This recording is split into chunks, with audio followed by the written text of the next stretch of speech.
Günүбүздө технология өнүгүп атканы менен бирок руханий жактан тилекке каршы мусулмандар өнүкпөй жатат.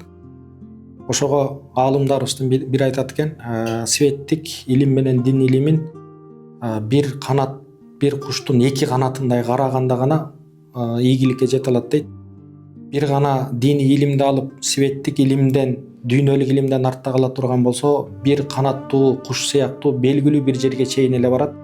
Ал эми светтик илимди алып туруп, диний илимден маалыматы жок, ыймандан, адептен алыс боло турган болсо, бул дагы бир эле жерге чейин барат. Андыктан эки илимди бирдей алып кете турган болсо гана узакка чейин бара алат.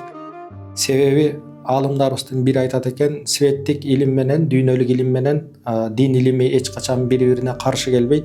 Эки илим тең Кудай Тааланы таанууга жакшы бир чоң мүмкүнчүлүк. Эгер светтик илим менен диний илим бири-бирине каршы келип калса, светтик илимди бир карап коюш керек дейт. Себеби аны адамзат түзгөн үчүн балким ката болуп калышы ыктымал.